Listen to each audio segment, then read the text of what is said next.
آج تذکرہ ہے حضرت عزیر علیہ السلام کا، جن کو اللہ پاک نے 100 برس تک مردہ رکھنے کے بعد دوبارہ زندہ فرمایا۔ یہ واقعہ کب، کہاں اور کیسے پیش آیا، اور آپ کے گدھے کے ساتھ کیا ماجرا ہوا، اور آپ علیہ السلام کو اللہ پاک کا بیٹا کیوں کہا گیا، ان تمام سوالات کے جوابات جاننے کے لیے آئیے اس واقعے کو تفصیل سے سماعت فرماتے ہیں۔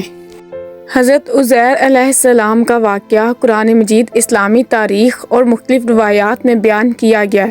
ان کا شمار بنی اسرائیل کے مشہور انبیاء میں ہوتا ہے اور ان کی زندگی کے مختلف واقعات میں نصیحت و عبرت کے پہلو نمایاں ہیں۔ ذیل میں ان کی مکمل تاریخ پیش کی گئی ہے۔ حضرت عزیر علیہ السلام کا تعارف۔ حضرت عزیر علیہ السلام کو بعض روایات میں عزرا بھی کہا جاتا ہے۔ آپ بنی اسرائیل میں اللہ کے نبی تھے اور یہودی قوم کی گمراہی کو دور کرنے کے لیے مبعوث کیے گئے تھے۔ آپ کو تورات کا بہت بڑا عالم اور حافظ مانا جاتا تھا اور بنی اسرائیل کے لیے آپ کا مقام نہایت اعلیٰ تھا۔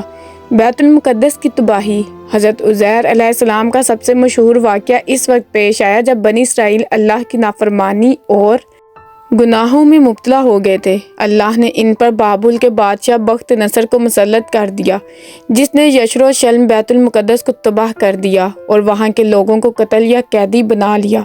توریت کے نسخے بھی ضائع ہو گئے اور دین کا علم مٹ گیا۔ حضرت عزیر اور توریت کی تجدید۔ حضرت عزیر علیہ السلام اللہ کے حکم سے بنی اسرائیل کو دوبارہ دین کی طرف لانے کے لیے کام کرنے لگے۔ ایک دن آپ اپنے گدھے پر سوار ہو کر ایک تباہ شدہ بستی سے گزرے۔ آپ کو یہ دیکھ کر افسوس ہوا کہ یہ بستی کھنڈر میں بدل چکی ہے۔ آپ نے اللہ کی قدرت پر غور کرتے ہوئے کہا، اللہ ان مردوں کو کیسے دوبارہ زندہ کرے گا؟ اللہ کی قدرت کا مظاہرہ۔ اللہ تعالیٰ نے حضرت عزیر علیہ السلام کو موت دے دی اور 100 سال کے بعد انہیں دوبارہ زندہ کیا۔ جب آپ اٹھے تو اللہ نے ان سے پوچھا، تم یہاں کتنی دیر رہے؟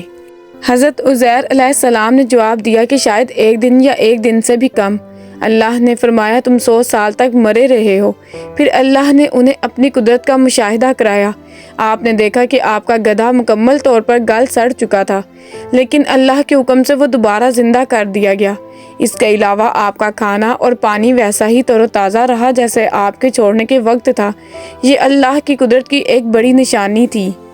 توریت کی تجدید۔ حضرت عزیر علیہ السلام کو اللہ نے توریت دوبارہ یاد کرا دی اور آپ نے بنی اسرائیل کو دین کی طرف واپس لانے کی کوشش کی۔ آپ نے ان کے لیے توریت کی تعلیمات کو از سر نو زندہ کیا اور دین کی بنیادوں کو مضبوط کیا۔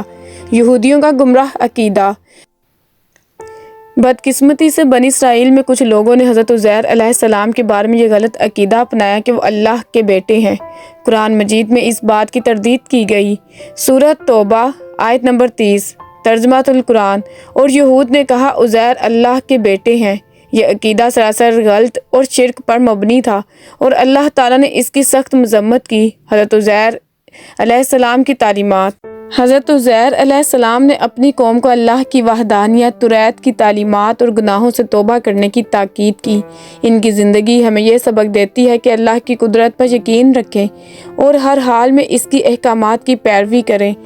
حضرت عزیر علیہ السلام کا واقعہ ایمان کو مضبوط کرنے، اللہ کی قدرت کو سمجھنے اور اپنی اصلاح کی اہمیت کو واضح کرتا ہے۔ ان کی زندگی بنی اسرائیل کے لیے نہایت اہم تھی اور ان کا ذکر قرآن و حدیث میں بڑی عظمت کے ساتھ کیا گیا ہے۔ یہ تھا حضرت عزیر علیہ السلام اور ان کے گدھے کا قصہ۔ امید ہے اس واقعے سے آپ کے علم میں کافی اضافہ ہوا ہوگا۔ دعا ہے کہ اللہ پاک آپ کے اور میرے علم میں اور عمل میں مزید اضافہ فرمائے۔ آمین یا رب العالمین۔